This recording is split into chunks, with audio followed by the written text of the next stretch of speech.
Hello everybody, time for a new tag video.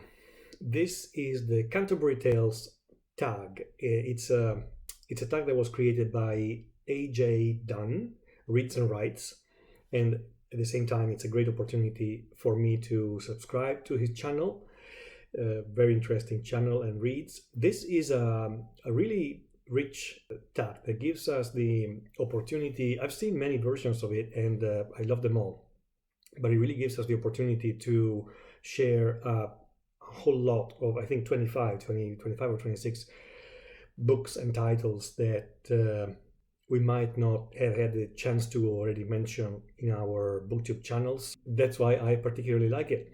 So let's not hesitate and let's dive into it, because it's going to be a lot of prompts. Okay, let's go. Prompt number 1. The host. Recommend a Mammoth book over 800 pages for March of the Mammoths. Divine Comedy. Divine Comedy. Divine Comedy. Being Italian, I'm going to recommend a Mammoth book from Italian literature that is not very well known, but it has been translated in English, and the English title is Confession of an Italian, Le Confessioni di un Italiano, by Ippolito Nievo. It's a very interesting book. Interesting because even Italians, well-educated Italians who went to school, studied Dante, studied Manzoni, studied Ariosto, studied Boccaccio, sometimes don't know anything about Ippolito Nievo. He was born in 1824. He lived until he was maybe 46 or 47, not a very long life. But in the last years of his life, he wrote this Mammoth book, and it's a bit of a fictional autobiography from the point of view of an old Italian man, obviously of his times. Let's call it revolutionary Italy, before the unification of Italy that happened in 1860. And it really goes through all that first half of the 19th century, through all the life events of this person, in a way that is such a rich and precious history lesson in itself.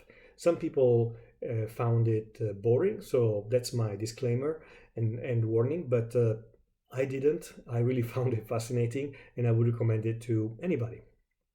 Prompt number 2. The Knight stands for Fighting, War, and Bravery. I recommend a book with a courageous main character.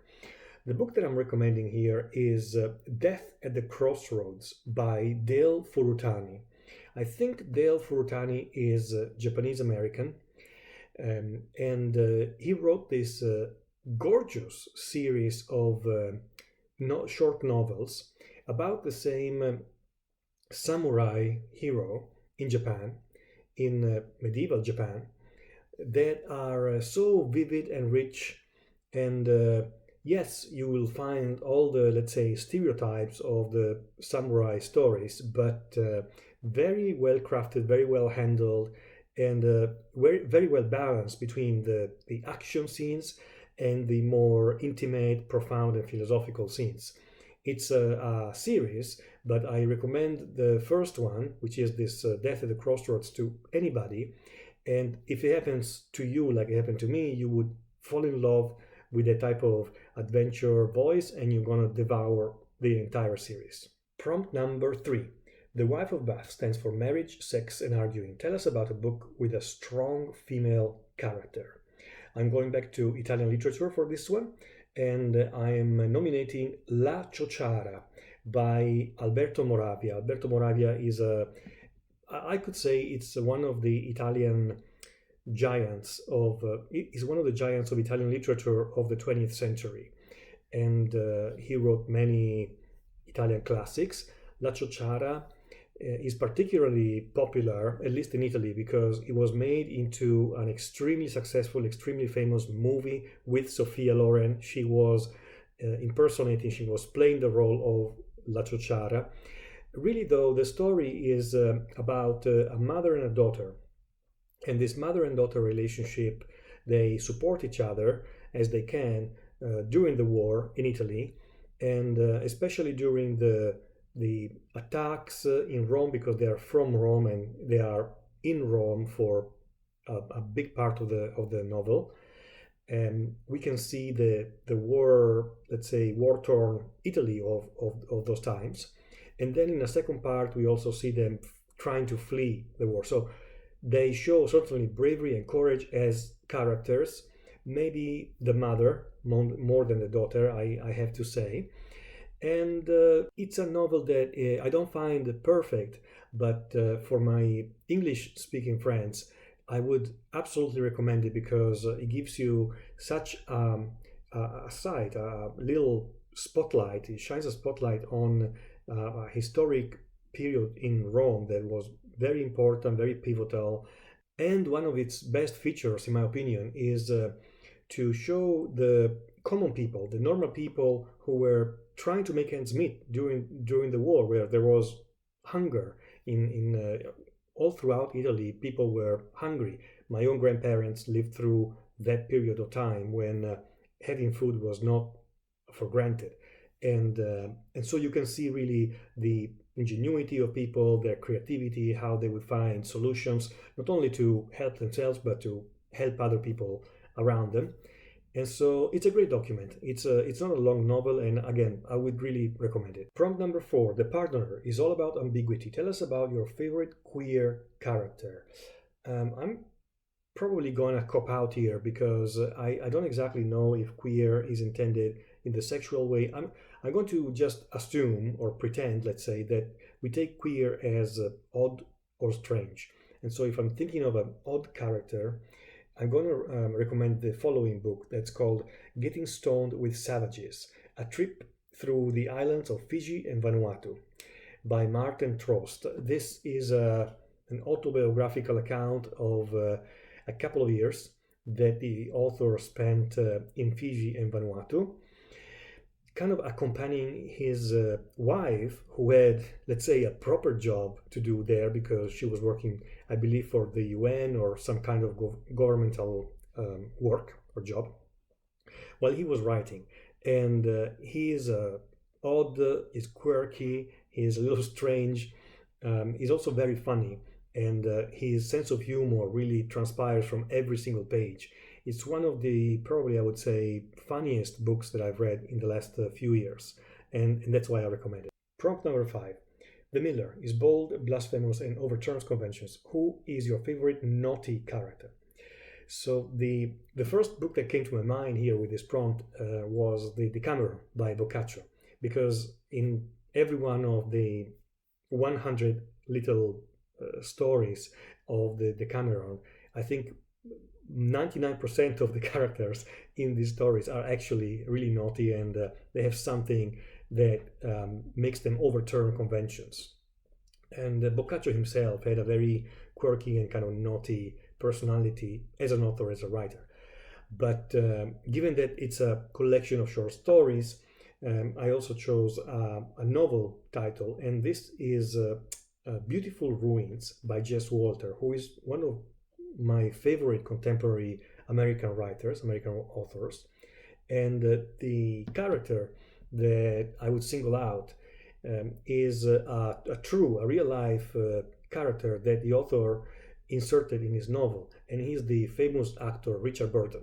Richard Burton is actually featured as a character in this multifaceted, kaleidoscopic novel that you don't know how, and you have no idea why, but it really works. It really is a masterwork. And so I think everyone should read Beautiful Ruins, and get back to me once you're ready, because I'm pretty sure you're going to love it. Prompt number 6. The Prioress, modest, quiet. Recommend a book you don't hear much about on BookTube. There are many. I'm going to recommend another book by Jess Walter, whom I just mentioned as one of my favorite American living authors. And this one is called Citizen Vince. I would bet that many people don't even know about this book that's called Citizen Vince. It's a book that starts in a very strange way. You follow the life of just a normal guy in an American small town, waking up very early, going about his job, etc. And then it unfolds in really clever, different and original ways.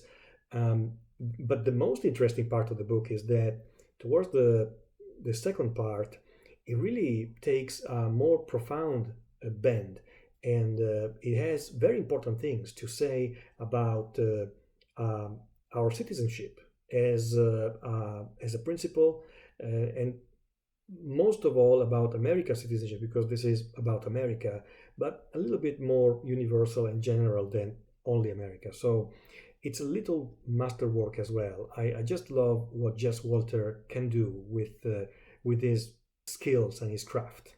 Prompt 7. The monk cares little for the rule of work and prayer. Tell us about an unconventional character. The character that I'm thinking about for this prompt is the protagonist of The Man in the Maze by Robert Silverberg. Silverberg is probably my favorite living science fiction author, and one of my favorite science fiction authors ever. I think I've been able to read at least half of what he's written, which is already a lot because he's an extremely prolific author. The Man in the Maze is a particularly interesting book because Silverberg took inspiration for The Man in the Maze from the famous tragedy by Sophocles called the Philoctetes, and he more or less roughly follows the main skeleton of that tragedy in this science fiction novel. So the protagonist is somebody who breaks conventions, is a very different character that at the beginning maybe it's a little difficult to empathize with, but it will come out in a very peculiar way throughout the novel. It's just a feast for the imagination. Very well controlled, I think, in this type of Silverberg. There is also a completely out of control Silverberg, but this one is very structured and very well controlled. Really recommended. Prompt 8. The friar is all about confession. Confess. Have you read the Bible, the Torah, the Quran, and other religious texts all the way through?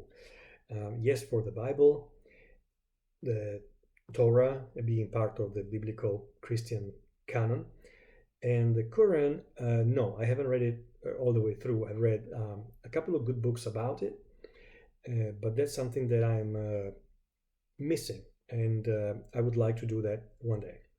Prompt 9. The summoner is lecherous and a drunk who tries to sound more educated than he is.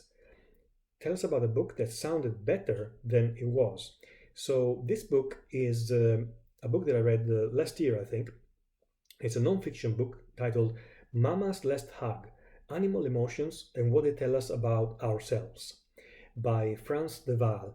This is an attractive title, at least to me. When I saw the cover, when I heard the title, I was really, really attracted, and I was hoping to find something enriching, enlightening, with a lot of great examples of animal empathy.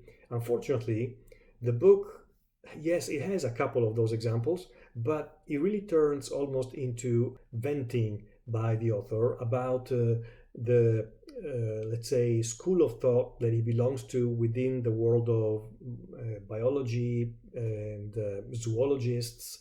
And so it becomes something that I, as a reader, did not really fully appreciate. Some chapters were, yes, interesting and fascinating, but for most of the book, unfortunately, the author really gives voice to it's almost revenge writing. He's writing against some people who don't think like he does within the zoology community, and that doesn't really give you, the common reader, anything much. So this is not a book I would recommend. Prompt 10. The parson is poor but rich in thought and deeds. Tell us about a book that gave you more than you expected. So here I'm going to quote the third Jess Walter book. It was in fact the first one, I believe, by this author that I read, and it's titled Over Tumbled Graves. It's a book that gave me more because it looks, when you read the blurb of it, like a simple crime fiction based in Spokane, Washington, where the author is from. But it is much more. There is a lot of very subtle human drama. There is a lot of sense of humor, which is another particular feature of Jess Walter as an author, clever humor. And I just loved it much more than I expected. Prompt 11, The Squire. What book did you fall in love with when you were a youth? When I was a youth, I fell in love with STARTIDE Rising, science fiction book, part of the Uplift saga. I believe it's the second book of that series by the legendary David BRIN.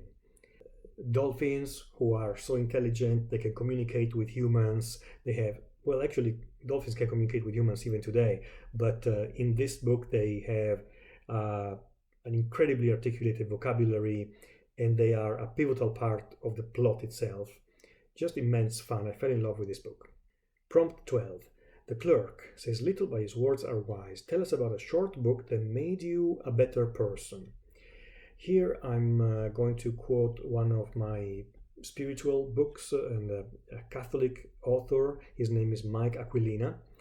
He wrote a series called Take 5, and as part of this series I really appreciated his book where he's quoting some essays and speeches by Joseph Ratzinger. And for each of these quotes, or let's say portions that he's quoting, he also makes a reflection. So it's a book that you can read in steps and without rushing through. Prompt number 13, The Man of Law. What is a book you could not imagine rereading? Here I was a little confused, I think like Steve Donaghy, because The Man of Law upholds justice and knows the laws by heart. And then the question seems to go in the opposite direction. So I'm not sure exactly what is, but a book that I could not imagine rereading, maybe one of those thrillers, those kind of quick airport type of thrillers that sometimes I enjoy, but once I've read them, I know that I will never reread them because that's not generally time well spent. Okay, next prompt 14, The Emancipal. He provides the food. Recommend a series you think is good from the first book to the last. Okay, I know this one. This one is Day World by Philip Jose Farmer. It's a fantastic science fiction series, very quick to read, action-packed, and incredible fun. And just to share what the central concept is about in Day World, it's a future world where to overcome the problem of overpopulation, society has been organized in a way that you can only live for one day of the week, and for the remaining 6 days you are frozen, you're cryogenically frozen and suspended in this type of chambers. Our hero finds a way to break through the system and finds a way to live through all the 7 days of the week, and every single day he lives a different life. He takes on a different identity and completely different relationships. It's incredible. Prompt 15, The Merchant. Recommend a book with a powerful message or theme. So for this I'm recommending Evicted, Poverty and Profit in American City by Matthew Desmond. It's a relatively recent book that talks about obviously the phenomenon of eviction, but especially from the point of view of the poorest of the poor in America, people who live in trailer parks and along that type of very extreme low income, and all the problems that really go with that type of complex situation. I learned a lot from this book, and it was certainly powerful. So it's something that it's one of those important documents to learn and to get an important message about humanity. Prompt 16, The Shipman is a wine-stealing rascal. Tell us about a side character who steals the spotlight. I'm thinking of The Betrothed here by Alessandro Manzoni, great Italian classic, because it's just so well written, especially well characterized, that every character in the moment when they come onto the stage and in front of your eyes, you see them, they naturally steal the spotlight. In fact, in addition, the two protagonists who are the actual betrothed, the Renzo and Lucia, that's their names, this boy and girl, are really not the most interesting characters of the entire massive novel.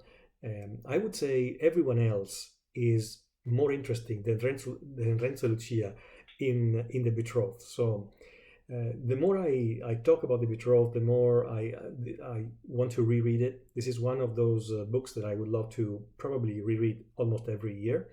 And it's so famous and popular in Italy, although hated by many people because it's force-fed in school.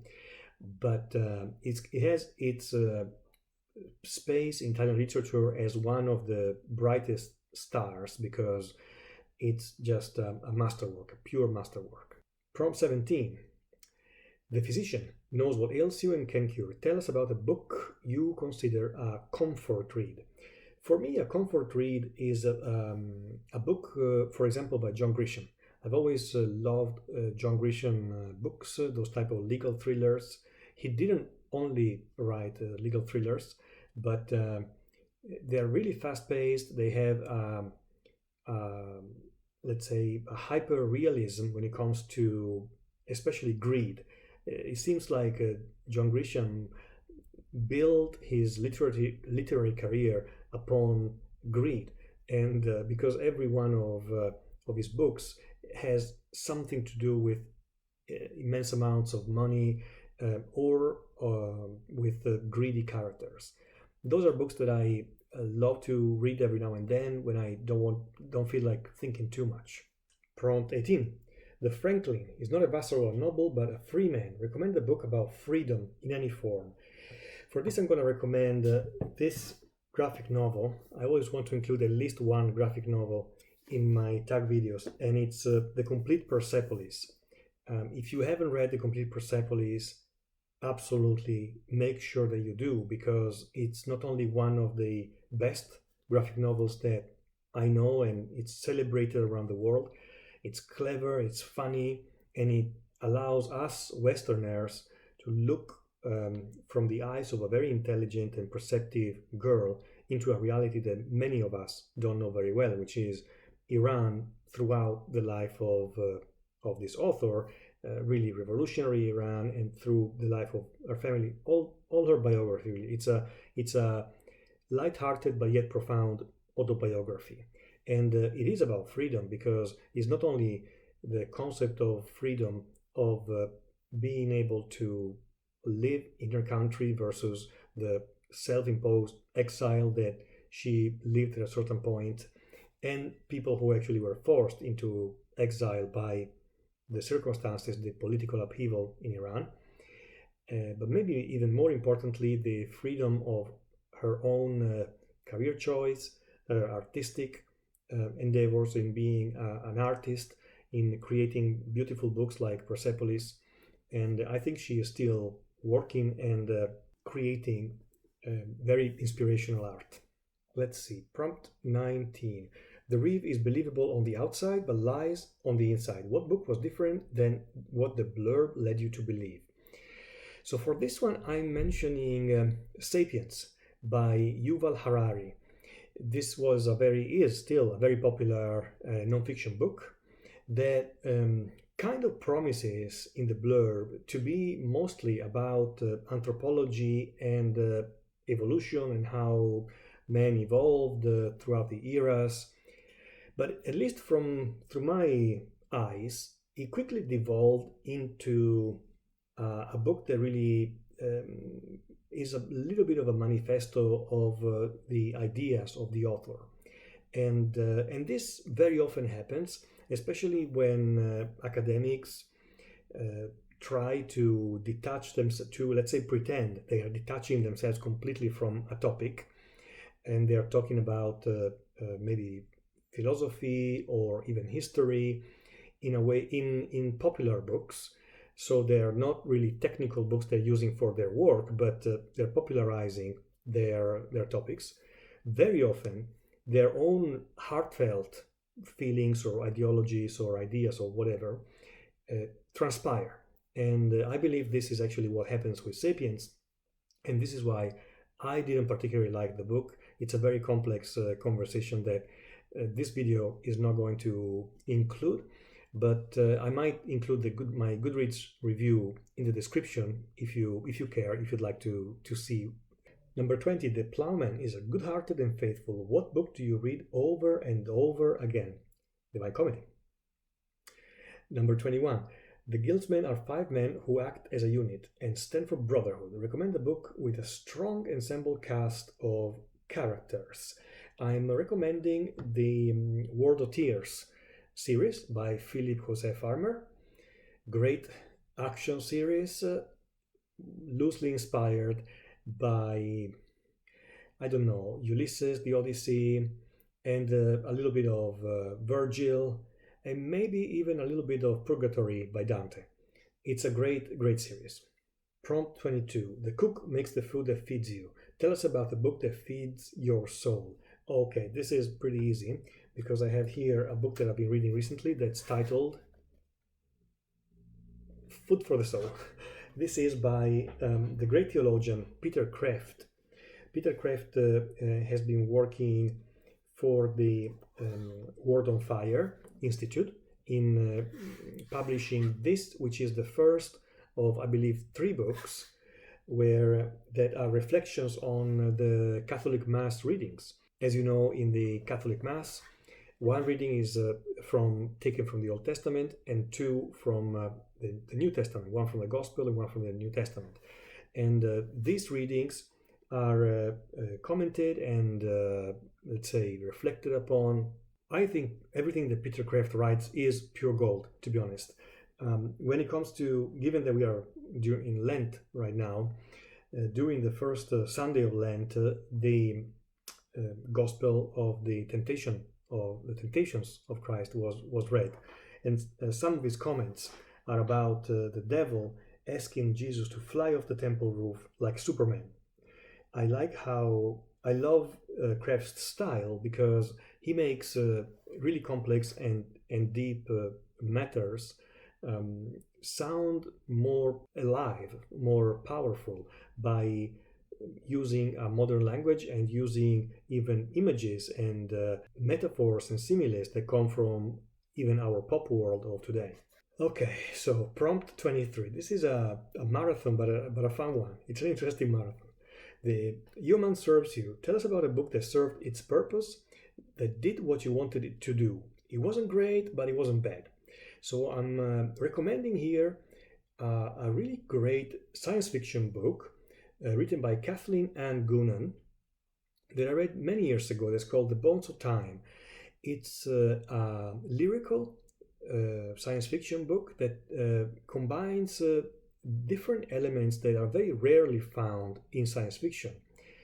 A female point of view of somebody who is very poetically inclined, a lot of Hawaiian culture and also ancestral Hawaiian culture, and finally a view of time that is at the same time very poetic and also very scientifically accurate. So the author was able, she was able to really include in her book a lot of the theory of relativity of Einstein as well in a very readable way. And that's something that I remember well and that I particularly liked. It's not a perfect book, and this is why the book kind of did its job but nothing more, because it had some weaknesses about it, but it's still a book that I would recommend. Prompt 24, The Second Nun. What book do you praise often? This is easy because I talk about this book to anyone all the time, and the title is KIRINYAGA by Mike Resnick. Once again, science fiction, but it's a science fiction that is much more historical and speculative rather than standard science fiction. It's mostly based in Kenya, about Kenyan history. And final prompt, 25. The Nun's Priest. Recommend a book that has a funny or witty main character. For this, I'm going to recommend one of the witty comedies by Luigi Pirandello. And this one is called Il Gioco delle Parti. In English, it's literally translated as The Game of Roles, that because it's referring to the roles that each one of us is playing in their life versus what we are really inside of ourselves. It's a very funny comedy that has to do with a couple that who have many problems, but Pirandello really had a way to create extremely witty characters, very, very funny dialogue, especially in normal familiar environments like inside a house, among relatives or husband and wife. And this particular comedy that I'm thinking about, Il gioco delle parti, that in English is literally translated as the game of roles or masks, the mask that someone has to put on their face, is a particularly clever one. So I would suggest that one, and I'll find the official English title and include it in my description. So all that's left now is to tag somebody. For now, if you got to this point, thank you so much. Thank you very much for watching. This was fun, and I hope it was fun for you too. Bye.